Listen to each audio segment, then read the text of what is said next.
제가 밥 먹으면서 우리 집 세탁기 산 얘기를 했습니다. 산 게 아니고 얻은 거지요. 공짜로 하나님이 선물로 주셨어요. 왜 주셨는가 가만히 생각을 했더니 우리 가족들이 다 짧아요. 그래서 통돌이 세탁기에서 빨래 꺼내는 게 가장 힘들어요. 손이 안 닿아가지고. 이 서글픈 사연이 우리 집에 있습니다. 그래서 우리 제왕이 막내가 가서 늘 빨래를 꺼냅니다. 근데 이게 드럼 세탁기는 그게 앉아서 이렇게 꺼내도록 편리하게 돼 있더라고요. 참 좋은 것입니다. 그런데 제가 이제 그 처음 보는 거라서 어떻게 사용하나 싶어서 사용 설명서를 찾으니까 요새는 사용 설명서를 안 주고 이렇게 스마트폰으로 이렇게 하면 그 설명서가 다 이렇게 설명이 나오기도 하고, 또 빨래가 지금 스마트폰을 보면 빨래가 지금 몇 분 남았고 이런 게 다 나오더라고요. 참 좋은 세상이지요. 물건을 사면 설명서가 있습니다. 그 어떻게 사용하는지 설명서가 다 있는 거지요. 교회도 마찬가지입니다. 은사도 마찬가지지요. 하나님께서 교회를 이루도록 우리에게 은사라고 하는 도구를 줬는데 이 도구를 어떻게 사용해야 되느냐, 이걸 배우셔야죠. 사용법을 배우시는 거죠. 활용법을. 자, 오늘 고린도전서 14장은 사용법 또는 활용법이라고 할 수 있습니다. 은사의 기능과 활용법에 대해서 오늘 이 14장이 잘 설명해 주고 있죠. 자, 우리가 교회 세울 마음이 있다면 잘 들으셔야 돼요. 교회 세울 마음이 진짜 있다면, 진짜 우리 마음속에 내가 한번 하나님의 약인과 보아스가 돼서 기둥이 돼 봐야 되겠다, 이런 마음이 있다면 이 은사를 어떻게 활용하고 사용하는지를 배우셔야 됩니다. 근데 은사를 가지고 이 사용을 잘못해 가지고 교회를 오히려 망치는 이단이 되기도 하고 사이비가 되기도 하고, 오히려 교회의 분쟁을 일으켜서 교회를 시끄럽게 하기도 하고, 그러는 경우가 정말 많습니다. 정말 많아요. 물건 샀는데 사용법 안 보고 사서 전기에 꼽았는데 알고 보니까 그게 110볼트여가지고 예전에 태워 먹는 그런 일들이 흔하게 있었잖아요. 요즘은 이제 그게 다 되지만 옛날에 그런 일들이 많이, 사용법 안 읽고 사용했다가 망치는 경우가 많잖아요.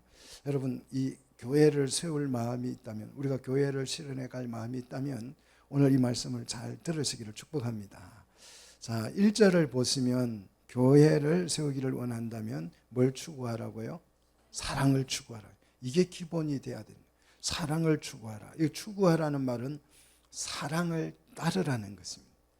자, 마음에 드는 남자가 생기면 그게 내가 오늘부터 이 남자를 사랑해야 되겠다 이런 결심으로 되는 게 아니에요. 그죠? 여러분, 결심해서 내가 이 남자를 오늘부터 정말 사랑해야지, 그거는 라이팅게일이죠. 그 사람은 라이팅게일이고 뭐 깐디나 뭐 이런 사람, 공자나 부처나 이런 사람들이지, 우리 사랑은 그런 게 아니에요. 마음에 드는 남자가 오면 그냥 저절로 마음에 사랑이 생겨요. 그래서 그 사랑을 쫓아가는 것입니다. 그 사랑을 쫓아가서 결국은 그 사람과 부부가 되는데요. 이 바로 사랑을 추구하라는 것이 그겁니다. 사랑을 뒤쫓아가라는 것이. 이 쫓아가라, 이거는 강요에 가까울 정도로 굉장히 강한 말입니다. 너 사랑을 반드시 쫓아가야 돼, 이런 뜻이에요. 교회를 이룰 마음이 있다면 뭘 따르라고요? 사랑을 따라야 하는 거예요. 그리고 신령한 것을 사모하라는 거예요. 신령한 것, 이건 영적인 것인데요. 사모한다는 말은 열심을 내라는 거예요. 열심을 좀 내십시오. 신령한 것을 사모하기 위해서 좀 가만히 있지 마시고 좀 열심을 내야 돼요. 돈도 열심히 내야 벌리는 것처럼 은사도 신령한 것도 사모하는 열심이 있어야 하나님이 그걸 부어주시지. 그냥 가만히 앉아 있으면 꺼다 놓은 보르자루처럼 그냥 맹숭맹숭 있으면 평생 가도 맹숭맹숭이에요. 전혀 이 신령한 은혜들을 정말 하나님께서 교회를 이루기 위해서 한없는 은사들을 부어주시는 줄 믿습니다. 정말 충만하게 채워준다 그러잖아요. 그게 충만이잖아요. 그런데 맹숭맹숭 있으면 아무런 은사가 오지를 않는 거죠. 여러분 좀 열심을 한번 내보십시오. 자, 그래서 12장에서 제가 다양한 은사들을 소개했는데 이 은사들을 여러분 기억하고 사모하고 하나님 앞에 달라고 기도하고 이런 열심들이 필요한 줄로 믿습니다. 그런데 이런 은사 중에서 오늘 관심을 가져야 될 은사가 뭐냐 그러면 특별히 그랬어요. 특별히 뭘요? 예언을 하려고 하라는 것입니다. 자, 왜 예언을 강조하는가? 자, 예언이라고 하는 것은 숨겨진 것을 드러낸다는 뜻입니다. 그래서 예언은 두 가지가 있어요. 하나는 구약적 예언이 있습니다. 자, 구약적 예언은 표적을 미리 알려주는 계시죠. 표적으로 미리 알려주는 계시를 구약적 계시라고 합니다. 그래서 구약의 계시는 사건보다도 말씀이 먼저 오는 거예요. 자, 일어날 사건보다도 말씀이 먼저 오기 때문에 이 구약적 예언을 하는 계시를 하는 이 예언을 하는 사람들을 일컬어서 우리는 선지자 또는 예언자 이렇게 부르는 거예요. 자, 구약의 계시는 사건보다 말씀이 먼저 오는 거죠. 처녀가 잉태해서 아들을 낳을 것이요. 이 말씀이 먼저 왔죠. 그리고 뒤에 진짜 마리아를 통해서 처녀가 잉태해서 아들을 낳는 게 뒤에 와서 이 말씀이 사실임을 증명해 주는 거죠. 이게 이제 구약적 계시고요. 신약적 예언은 은사적 계시라고 여러분이 생각하시면 됩니다. 감추어진 내용을 계시의 내용을 드러내는 역할을 하는 것이 신약의 예언입니다. 자, 받은 계시들이 다 이렇게 개방이 되어져 있지는 않아요. 비밀로 주어질 때가 많습니다. 자, 구약 성도들은 처녀가 잉태해서 아들을 낳을 것이다. 이게 이해됐을까요? 안 됐을까요? 전혀 이해되지 않고 있었잖아요. 그런데 때가 되니까 이게 어떻게 됐어요? 드러나서 와, 이 말씀이구나 하는 게 이해되는 거죠. 예수님이 죽기 전에도 자기 성전인 몸인 성전을 가리켜서 이것을 너희들이 흔다면 내가 사흘 만에 세우리라 이렇게 말씀을 하니까 제자들이 그 말씀을 그때 알아들었어요? 몰랐어요? 못 알아들었어요. 근데 십자가에 죽으셨다가 사흘 만에 부활하는 것을 보니까 와, 그 말씀이었네. 이 예언이 공개됨으로써 드러나게 되는 거잖아요. 자, 신약의 이 예언의 은사는 이런 기능입니다. 비밀 상태로 주어진 계시가 적정 시간이 되면 이해되는 거죠. 은사 받은 사람들에 의해서 해석되고 이해되는 거지요.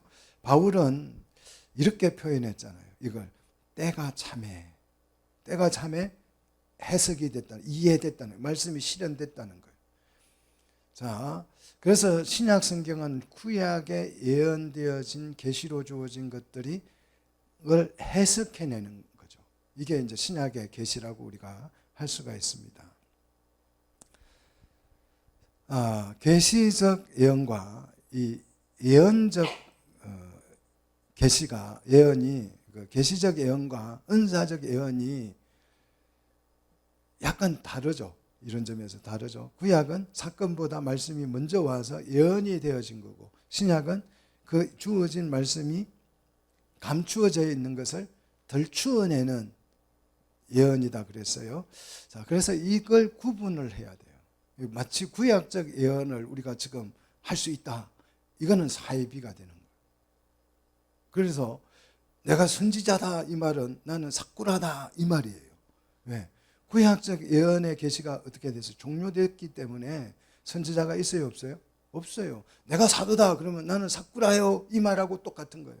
그런데 이 성경을 모르는 사람들이 내가 선지자다 그러면 막 굉장히 내가 대단한 사람이 되는 것처럼 그걸 떳떳하게 하고 다니고 있어요. 그러면 또 그걸 잘 모르는, 성경을 잘 모르는 사람은 또 그 사람을 막 추앙해요. 와 하면서 막 따라다니면서 선지자님, 뭐 사도님 그러고 다니는 거죠.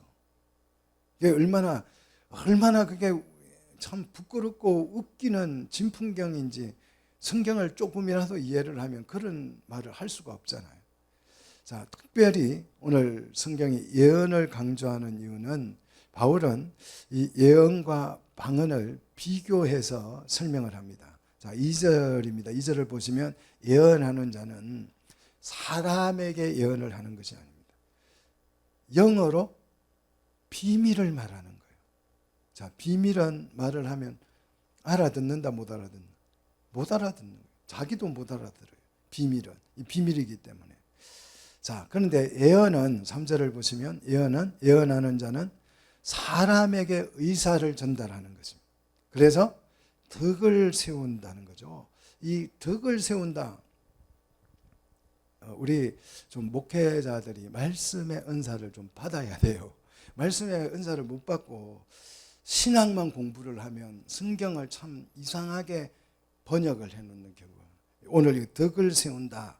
이 덕을 세운다는 이 말은 우리가 오전에 에베소서 2장에서 봤던 것처럼 건물들이 연결하여서 성전이 되어가고 할 때 그 건물이라는 단어예요.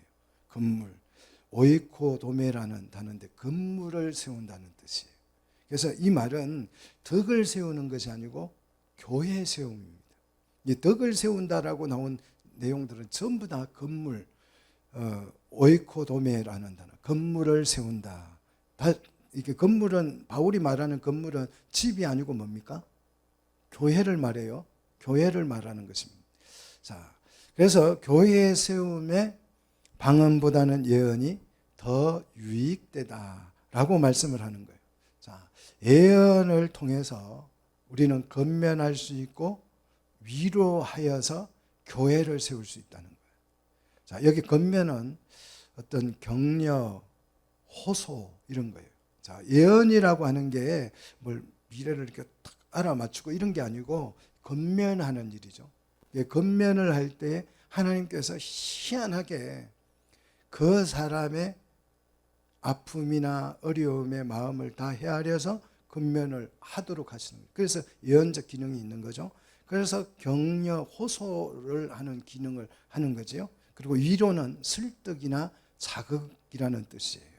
그래서 너무 막 주저앉아 가지고 말귀를 못 알아들으면 자극, 충격요법이라고 하는 거죠. 이런 걸 하면서 그 사람을 뭐로? 교회로 세워가는 일에 예언이 굉장히 효과적이다. 여러분, 특별히 예언을 할 수 있게 되기를 축복합니다. 그래서 여러분들이 만지는 사람들이 회복이 되어지는 역사가 일어나기를 축원합니다. 예언은 교회를 세우는데 굉장히 유익한 뭐다? 은사다. 할렐루야. 자, 예언과 그러면 방언의 기능적 차이가 있어요.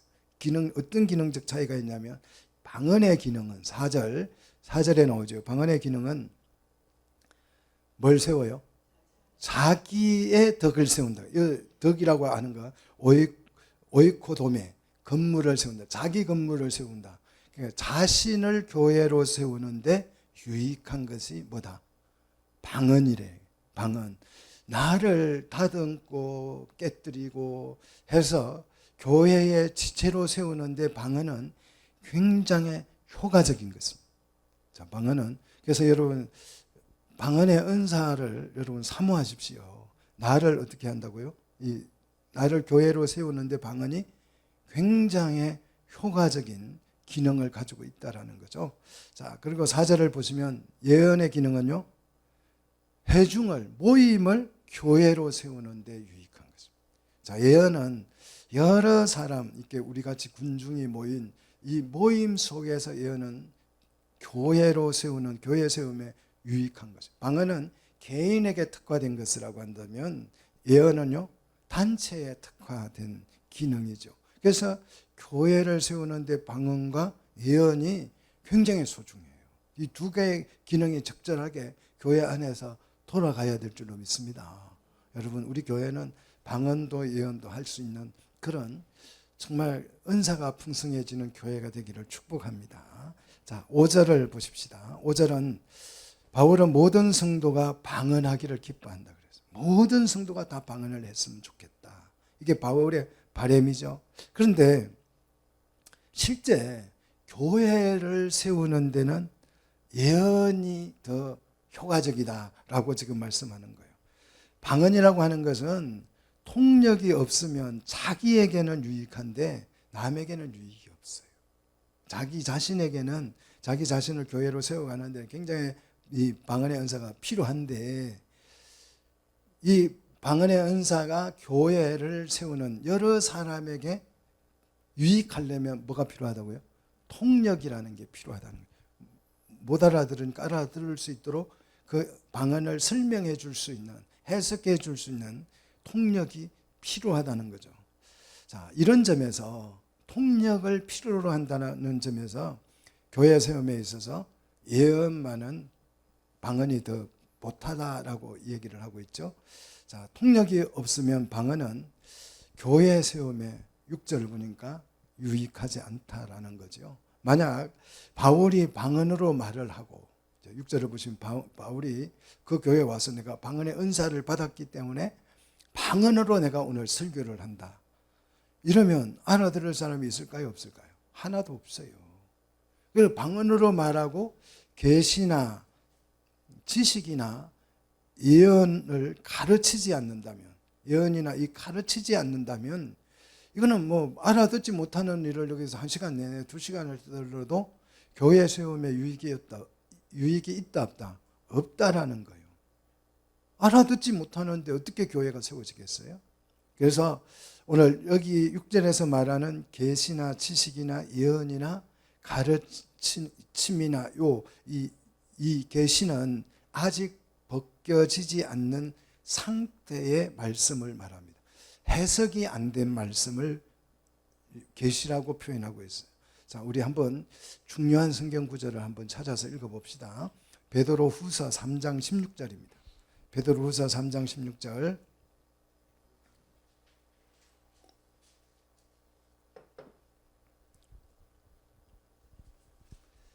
자, 중요한 성경 구절을 들으니까 우리 한번 같이 한 목소리로 같이 읽겠습니다. 같이 읽습니다. 또 그 모든 편지에도 이런 일에 관하여 말하였으되 그 중에 알기 어려운 것이 들어있으니 무식한 자들과 굳세지 못한 자들이 다른 성경과 같이 그것도 억지로 풀다가 스스로 멸망에 이르느니라. 자, 성경에는 어려운 것이 들어있다 그랬어요. 어려운 것이 들어있다. 예, 읽어보면 도무지 해석이 안 되는 말씀들이 들어있다는 거예요. 그런데 이 무식한 사람들, 그런 사람들을 보고 무식하다고 그래요. 무식하거나 또 굳세지 못한 사람들이 다른 성경과 같이 그것을 뭐하다가 억지로 뭐하다가 풀다가 어떻게 됐다고요? 스스로 멸망했다는. 성경을 억지로 풀다가, 나 이거 남들이 어렵다고 하는 성경을 자기가 막 풀어낸다고 억지로 끼 맞춰가지고 풀다가 자기가 멸망에 빠지더라. 신천지나 이단이 다 그러고 있는 거예요. 해석이 안 되는 말씀을 자기들이 해석을 받았다 해가지고 그냥 이 뜻이다 해가지고 스스로 자기들은 멸망에 가 있잖아요.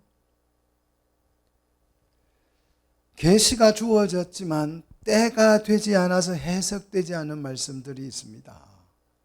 뭐 다니엘서에도 드러나오고요, 에스겔서에도 드러나오고요, 그죠? 그 다음에 계시록에도 많이 나오고, 뭐 여러 성경 뭐 다른 부분에서도 아직도 해석이 어려운 부분들이 있습니다. 그런데 이게 때가 차면 알게 돼 있어요. 신기하게 때가 차면. 구약의 계시는 사실 구약 성도들이 이거는 잘 모르고 받은 거예요. 그래서 막 양 잡고 소 잡고 제사 지내고 그런 걸 잘 모르고 했어요. 근데 신약에 와서 보니까 때가 차니까 그것이 예수님이 십자가에 못 박히는 사건이고 성전을 그냥 우리가 열심으로 진짜 해가지고 지어놓고 보니까 그것이 주의 몸된 주의 몸이었다는 거잖아요. 그 계시가 드러난 거잖아요. 시간이 되면 이게 해석이 되는데 그걸 자기가 임의로 해석을 하면 어떻게 됩니까? 그냥 스스로 멸망에 들어가는 거예요. 자, 지식은 뭐냐 그러면 자, 예언과 지식과 계시와 지식이죠. 자, 6절 지식은 뭐예요? 이해된 말씀이죠. 자, 계시가 이제 해석이 돼 가지고 다 이해돼서 누구나 알아요. 누구나 압니다. 그죠? 누구나 아는 말씀이 된 거죠. 해석되어진 말씀을 지식이라고 합니다. 이거는요, 신학교 가서 배우면 돼요. 또 책을 사서 읽어서 배우면 충분히 은사 없이도 이 지식은 습득이 가능한 줄로 믿습니다. 여러분 열심히 말씀을 좀 배우시기를 축복합니다. 그 다음 예언은 뭡니까? 은사적 예언이죠. 권면하고 이루하는 역할을 하는 것이고, 가르침은 설교라고 할 수 있습니다. 그래서 성경을 가르치고 성경 공부를 하고 설교를 하는 이 가르침들이 있습니다. 이 설교 속에는요, 예언의 은사와 권면의 은사, 계시 이런 게 다 설교 속에 많이 들어가요. 그래서 설교를 잘 들으면 마음의 위로가 되기도 하고 권면이 되기도 하고 치료가 되기도 하고 충격도 받고 다 하는 거죠. 여러분 속에서 설교 시간에 다 일어나서 회복되는 줄로 믿습니다. 그래서 설교자는 어찌 보면 이 은사들이 있어야 돼요. 설교 속에 은사들이 역사를 해야지 뭐 성도들이 말씀을 듣고 자라고 회복되는 거지, 그냥 지식의 말씀만 가지고는 그냥 공부 잘해가지고 목사 돼서 하다가 보면 그냥 교인들의 회복이 안 일어나고, 그 명성 때문에 교회 말을 잘하는 것 때문에 교회가 모이기는 하는데 전혀 교회 기능이 안 되고 교회가 안 되고 그냥 군중들이 바글바글 모여가지고 있다가 그냥 식당처럼 예배 끝나면 돌아가고 이런 경우가 많습니다. 그래서 예언의 은사를 가지고 말씀의 은사를 받은 사람이 설교하는 것과 지식의 은사를 받아서 지식으로 배운 설교자가 설교하는 것은 조금 많이 다른 경우가, 좀 차이가 있는 경우가 있습니다. 자, 예언적 기능은 교회를 세우는 데 유익하다는 것을 말씀하고 있고요. 방언으로만 말을 하면 교회 세우는 데 방언은 유익하다, 유익하지 않다. 유익하지 않고 자기를 세우는 데 유익하다는 거죠. 자기를 교회로 갖고 가는데 유익할 뿐이다. 그 얘기입니다. 자, 방언이 교회 세움에 유익하려면 그래서 뭐가 필요하다? 통력이 필요하다. 그래서 7절로 9절을 여러분 보시면 통력이 없는 방언은 뭐 어떤 거냐면 조율하지 않는 악기와 같다는 거예요. 조율되어 있지 않는 악기. 자, 조율되어 있지 않는 악기는 돌을 쳤는데 도 소리가 납니까 안 납니까? 안 나요. 미를 치면 미 해야 되는데 소리 나와요. 저도 조율이 좀 덜 돼가지고 찬양을 하면 이 도레미파솔라시가 화음이 잘 안 맞아가지고 그런 사람을 음치라 그러잖아요. 조율이, 하나님이 조율을 좀 해달라고 저는 많이 기도하고 있습니다. 하나님 내 목소리를 좀 조율 좀 해주세요. 악기로서 조율이 안 되면 전혀 기능이 없어요. 이게 피리도 마찬가지고 금문고도 마찬가지입니다. 나팔도 마찬가지죠. 나팔은 왜 불어요? 유급시에 불잖아요. 나팔을 빰빠라방 불면 나팔 소리가 울려지면 이제 군인들이 전쟁을 준비를 하는 거잖아요. 그런데 이 나팔 소리가 분명치 않으면 군인들이 전쟁 준비를 하지 못해서 패전하고 만다는 거죠. 자, 방언은 통력이 없으면 조율되어지지 않는 악기와 같아서 의미 없다라는 거죠. 교회를 세우는데, 자, 우리가 교회를 세우기 위해서 중요한 것은 알아듣는 것이 중요해요. 알아들을 수 있는 것이 중요합니다. 알아듣지 못하면, 말씀을 알아듣지 못하면 허공에 대고 말을 하는 것과 같고 외국인하고 대화를 하는 것과 같다. 오늘 11절에 그렇게 되고 소개하고 있죠. 자, 방언으로 책망하고 교훈하고 교육할 수 없어요. 계시를 설명할 수도 없어요. 방언으로 계시를 설명하면 알아듣겠습니까? 이런 점에서 예언보다는 예언이 방언보다는 교회 세우는데 더 뭐하다? 유익하다. 그래서 특별히 뭘 하라고요? 예언을 했으면 좋겠다 하는 것이 바울의 오늘 권면입니다. 자, 그러면 12절로 이제 넘어가서요. 12절, 우리는 신령한 것, 신령한 것을 사모하는 사람들입니다. 사랑하는 성도 여러분, 신령한 것을 우리는 사모하는 사람들이에요. 할렐루야. 여러분 정말 사모하시기를 축복합니다. 영적인 것을 사모하는 사람은 교회를 세우기 위해서 은사가 필요하다고, 왜 그 시골에 가서 일을 할 때 일손이 부족할 때 있어요. 그러면 송장도 일어나서 일을 하는 때다, 그런 표현을 해요. 자, 교회를, 영적인 것을 사모하는 사람들은 교회를 세우고 싶은데 교회를 세우려고 하다 보니까 일손이 너무 필요한 거예요. 도구가 너무 많이 필요한 거예요. 그래서 영적인 것을, 교회를 사모하는 사람들은 이 은사가 필요하다고 하나님 앞에 뭐예요? 막 달라고 사모하는 거죠. 교회에 세울 마음이 없으니까, 교회 왔다 갔다 하는 데네, 왔다 갔다는 하지만 세울 마음이 없으니까 은사가 없는데도 괜찮아요. 그러니까 교회가 안 세우고 있다는 거죠. 맨손으로 어떻게 교회를 세웁니까? 안 되는 거죠. 은사가 필요해. 교회가 보이면 은사가 필요해요. 우리는 영적인 신령한 은사를 주셔야만 합니다. 이렇게 되는데 교회를 세울 마음이 없으니까 그냥 교회 다녀가시는 거예요. 오늘도 교회 잘 다녀오셨습니까? 이렇게 말하잖아요. 우리는 교회 다녀오는 사람이 아니잖아요. 교회를 세워가는 사람들이잖아요. 은사를 사모하시라고요. 우리는 은사를 사모하는 사람들, 신령한 것을 사모하는 사람들입니다. 그래서 다양하고 많은 은사들을 사모하라고 말하고 있어요. 그 중에서도 특별히 뭘요? 예언하는 은사를 사모하라는 것이.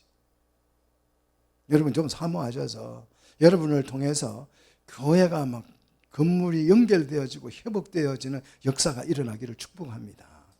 자, 13절, 방언을 말하는 자는 그래서 뭘 구해야 돼요?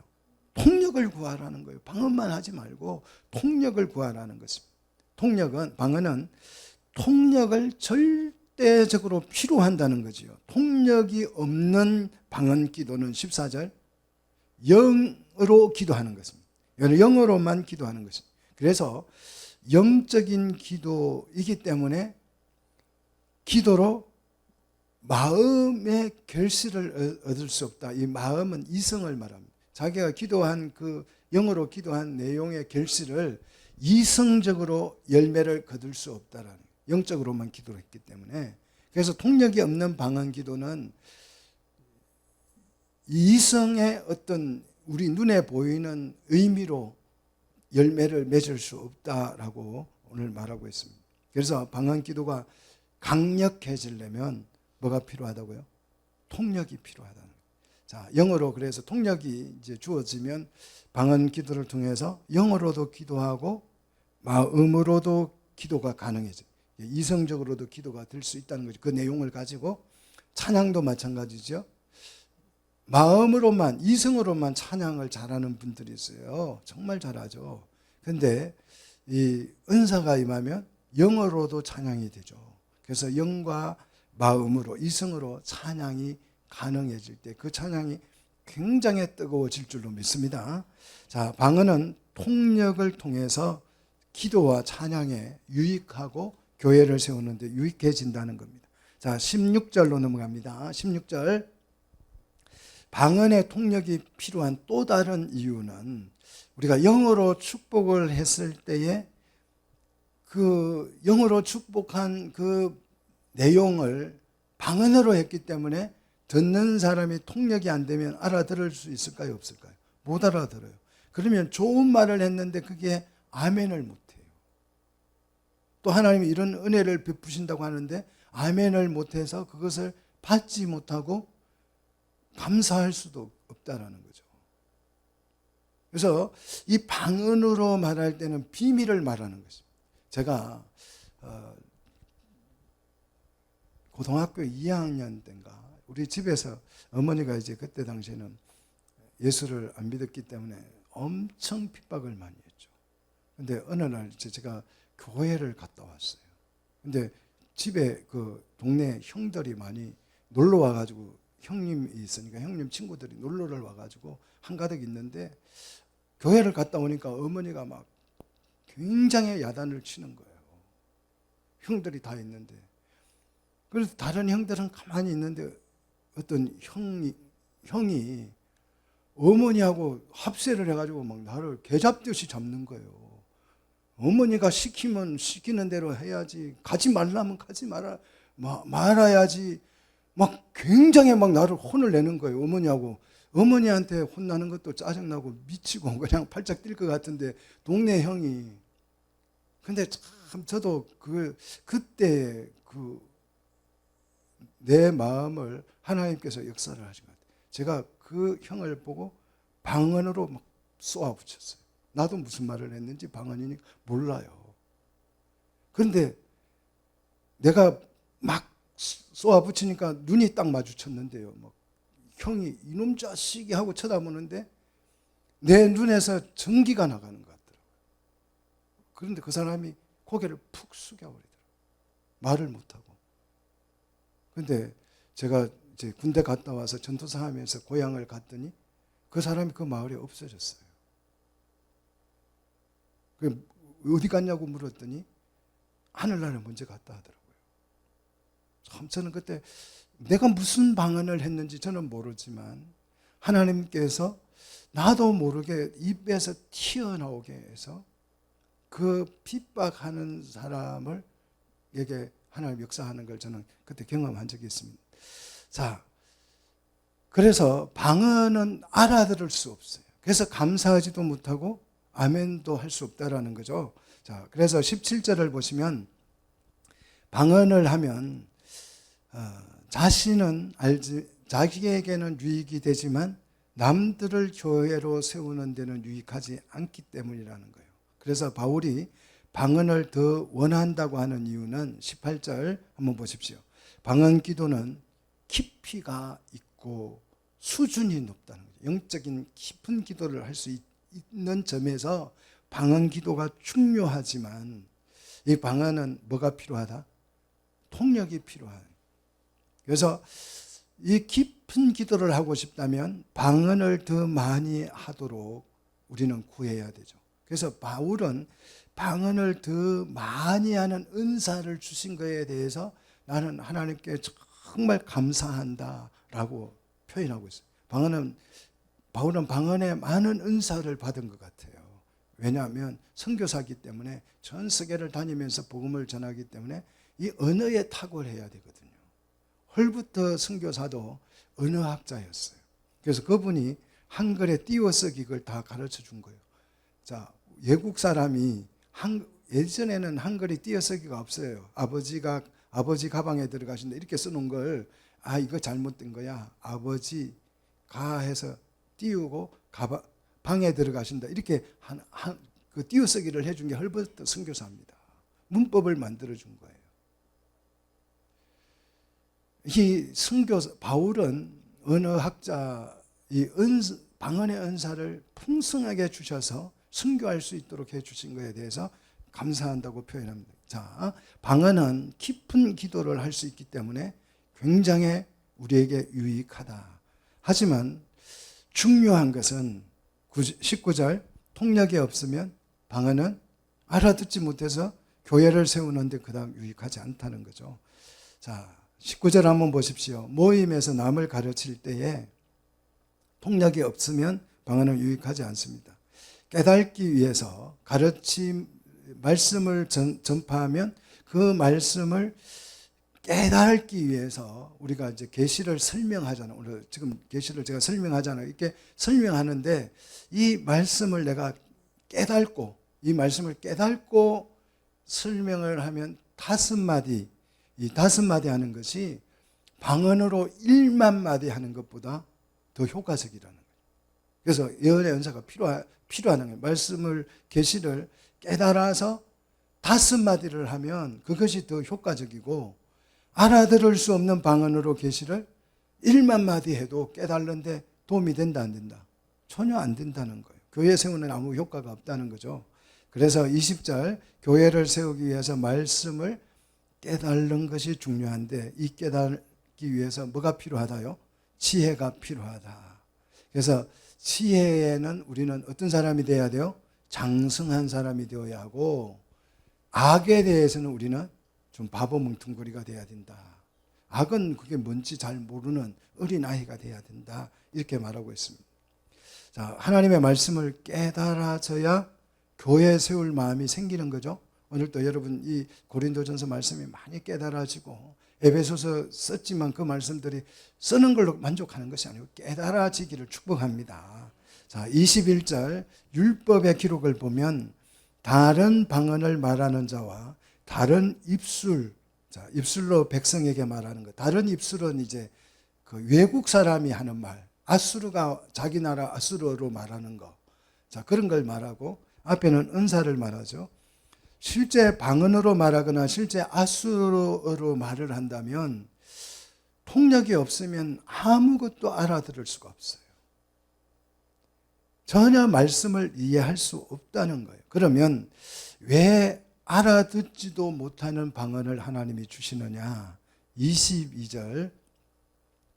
자, 왜 알아들을 수 없는 이 방언의 은사를 하나님이 주시냐면, 방언은 말씀을 알아듣고 믿는 사람을 위해서 준 게 아니에요. 자, 말씀을 알아듣고 이해한 사람은 계시를 이해하기 때문에 교회를 세워갑니다. 그런데 이 방언이라고 하는 것은 말씀을 알아듣고 이해한 사람들을 위해서 준 게 아니고, 말씀을 전해도 믿지 않는 사람들에게 표적으로 주신 거예요. 방언은 표적입니다.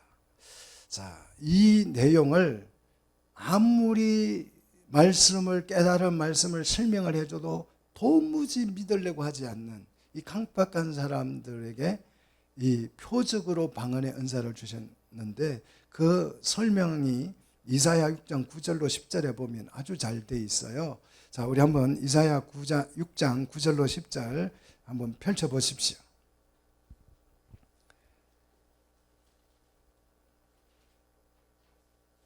9절부터 한번 보시기를 바랍니다. 9절 같이 읽겠습니다. 여호와께서 이르시되 가서 이 백성에게 이르기를 너희가 듣기는 들어도 깨닫지 못할 것이요 보기는 보아도 알지 못하리라. 자, 한번 보십시오. 이게 가능합니까? 듣고 있는데 어떻게 그걸 못 깨달았습니까? 아니, 듣는데 어떻게 그 말을 못 알아들어요? 이게 가능해요? 보고 있으면서 어떻게 알지 못해요? 여러분, 이게 사과를 갖다 놓고 이거 사과를 보고 있으면서 이게 사과인지 그걸 물을 수 있어요? 없잖아요. 물 달라고 하면 그 소리가 들려. 그럼 그 말을 못 알아들을 수 있습니까? 듣는데 이거는 귀는 뚫려 있잖아요. 눈은 보게 돼 있잖아요. 보면 알고 귀로 들으면 뜻이 통하는 거잖아요. 자연스러운 거잖아요. 그런데 이 백성들은 듣기는 들어도 깨달지 못하고 보기는 보아도 알지를 못한대요. 왜 그럴까요? 죄에 오염이 되어 있어가지고 잘 제대로 안 보이는 것입니다. 선글라스 끼고 보면 세상이 다르게 보이는 것과 같은 거죠. 죄에 오염이 되어 있으면 사랑이 사랑으로 안 보이고 동성애로 보이는 거예요. 그래서 그게 맞다고 주장해요. 선글라스 끼고 죄라고 하는 선글라스를 끼고 동성애는 이거는 정말 동성애는 이거는 사랑이 아니고 정말 변태잖아요. 정상적으로 보면 변태예요. 그런데 막 죄의 선글라스를 끼고 이게 사랑이라고 막 소리치는 거예요. 사랑으로 보이니까. 선글라스 끼고 보이니까. 말씀을 보고 들어도 깨달지 못하는 것이 표적입니다. 표적. 이 사람들에게는, 죄에 빠져 있는 사람들에게는 말씀을 보고 들었고 막 가르치고 소리치고 막 설명하고 귀를 잡고 말해도 못 알아듣는 게 뭐다? 표적이라는 게 표적. 그래서 어떻게 하라고요? 이사야 6장 10절. 이 표적이 성취되려면 그 사람들이 말씀을 깨달으면 돼야 안 돼요. 못 깨달은 것이 표적이니까 깨달으면 돼야 안 돼요. 안 된다는 거죠. 자, 10절 그래서 같이 읽어봅시다. 이 백성의 마음을 둔하게 하며 그들의 귀를 막히고 그들의 눈이 감기게 하라. 염려컨대 그들이 눈으로 보고 귀로 듣고 마음으로 깨닫고 다시 돌아와 고침을 받을까 하노라. 이 사람들은 보고 들어도 깨달지 못하는 게 그 사람에게 표적이에요. 왜? 보고 들으면 다 깨닫게 돼 있는데 안 깨달아져야 이 표적이 진짜잖아요. 그래서 어떻게 하라고요? 마음을 둔하게 만들고 귀를 막아버리고 눈을 감기게 해서 아무리 말을 해도 못 알아듣게 해라. 왜? 알아들어버리면 어떻게 돼요? 마음으로 깨닫고 돌아와서 고침이 돼서 교회가 돼버려요. 그러면 표적이 이루어지지 않는 거잖아요. 이게 굉장히 이제 반어적인 거죠. 얼마나 하나님이 답답했으면 이렇게 말씀하셨겠어요. 이런 표적을 주셨겠어요. 말씀을 전해도 깨달지 못하는 그 강팍함 그 자체가 표적입니다. 정말 표적이에요. 방언을 말해도 깨달지 못하여서 믿지 않는 자들에게 주는 표적이에요. 아무리 설명을 해도 계시 예언을 통해서 아무리 설명을 해도 성경을 읽으면 예수를 안 믿을 수가 없어요. 그런데 이걸 아무리 읽고 들어도 이 사람들에게는 이게 안 들리는 거예요. 그 안 들리는 것이 뭐다? 표적이다. 그런데 예언은 말씀을 믿는 사람들을 위해서 주신 표적이에요. 예언은. 자, 22절이죠. 자, 말씀을 들으면 그 말씀을 받아들여서 믿는 사람들에게 주는 표적이 예언입니다. 23절. 자, 교회 안에서 방언을 말하면 믿지 않는 사람들이 와서 못 알아들으니까 뭐라고 말해요? 이 사람들 미쳤구만. 그러잖아요. 못 알아들으니까. 여러분은 알아들으시기를 축복합니다. 자, 그래서 방언은 못 알아듣는 사람들에게 믿지 않는 그 강팍함에 대한 표적으로 주어진 것이고요. 24절. 예언을 하면 믿지 아니하는 사람들이나 알아듣지 못하는 사람들이 들어와서 말씀을 어떻게 알아들어요.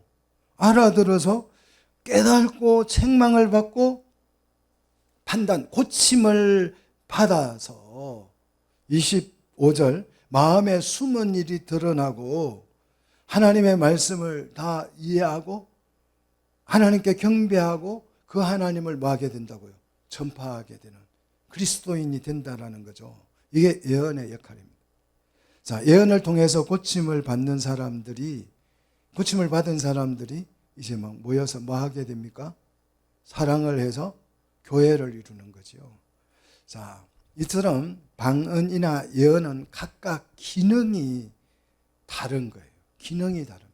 역할이 다른 것입니다. 그러므로 우리에게는 이 두 개의 기능이 다 필요하다, 필요치 않다. 필요하다는 거예요. 이 외에도 26절 모일 때에 찬송시, 찬양의 은사.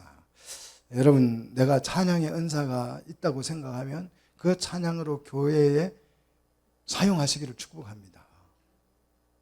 이게 그래서 찬양대회도 하시고 우리 양전사님을 통해서 은사가 있는 양전사님을 통해서 찬양대가 이렇게 작은 교회에서 찬양대를 운영한다는 게 쉽지 않아요.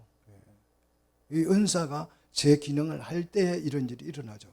또 찬양 부를 때에 여러분 좀 기도 많이 하고 오셔가지고 그 찬양이 유튜브를 통해서 선포되어지고 우리 교회에서 선포될 때 그 찬양이 우리 성도들의 마음에 뜨거움으로 일어나기를 축복합니다.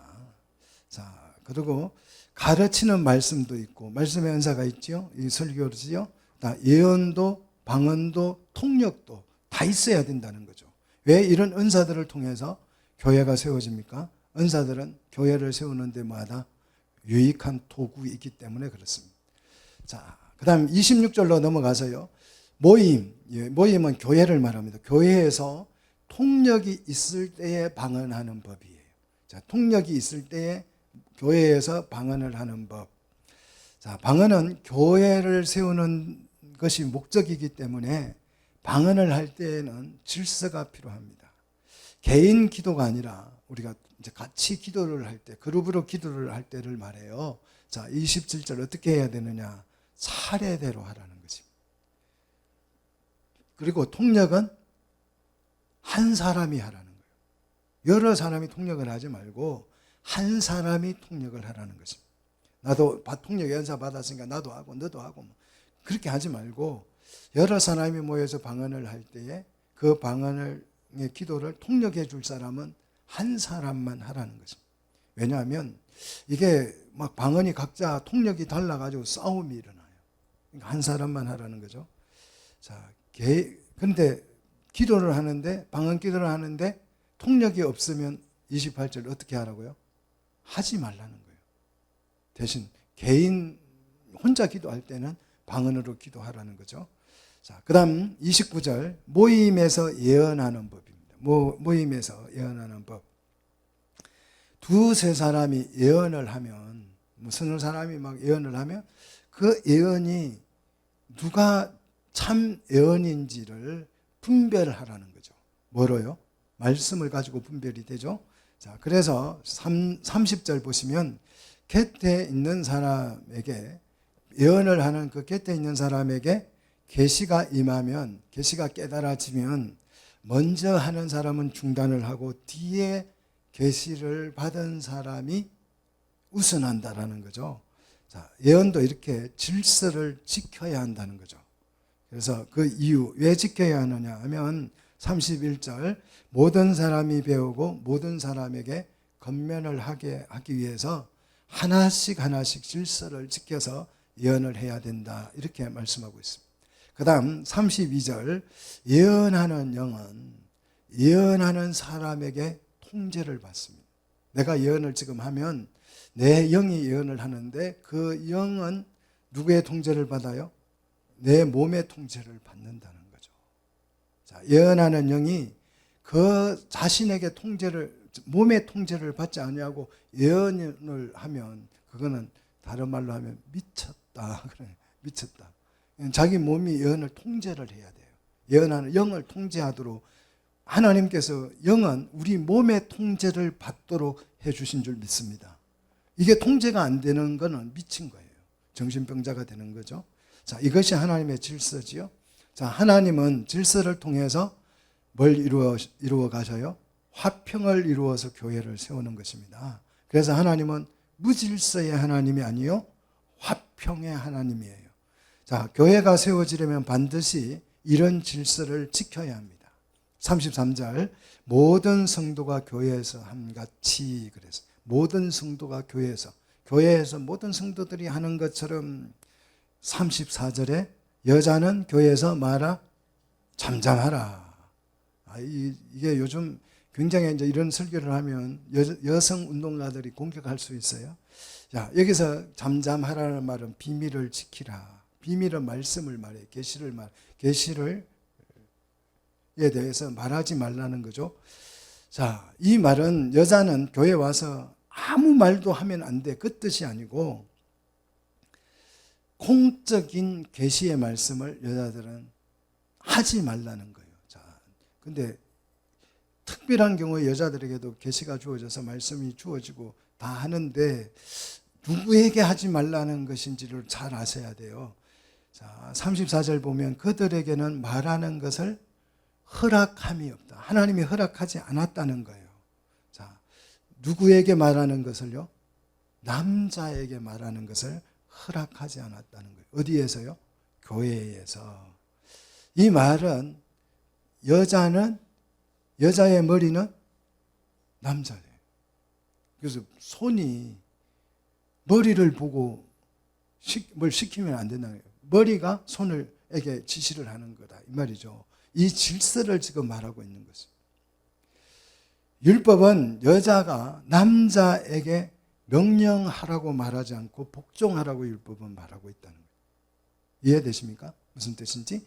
자, 그래서 35절 누구든지 배우려고 하면 여자에게 배우지 말고 누구에게 배우라? 남편에게, 남자에게 가서 배우라는 거예요. 배울 일, 계시를, 말씀을 배울 일이 있으면 여자에게 가르쳐 달라고 하지 말고 누구에게요? 남자에게 가르쳐 달라.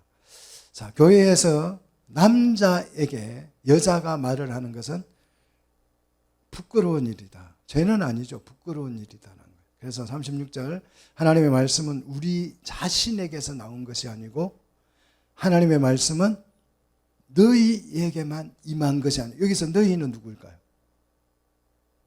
남자지요. 남자에게만 하나님의 말씀이 주어진 것이 아니냐. 내 속에서 하나님의 말씀이 나온 것은 말씀이 아니죠. 하나님의 말씀이 뭐한 것입니까? 임한 것이에요. 임한 것. 자, 그래서 37절에 누구든지 선지자나 영적인 사람으로 자신을 생각한다면 내가 너에게 편지하는 이 글이 주의 명령인 줄 알라는 거예요. 자, 예언의 은사, 이 계시를 말하는 것을 말해요. 뭐 예를 들어서 내가 다른 은사를 받아서 여자들이 그 은사의 기능을 하는 것을 하지 말라는 게 아니에요. 이 예언의 은사를 지금 말하고 있는 것입니다.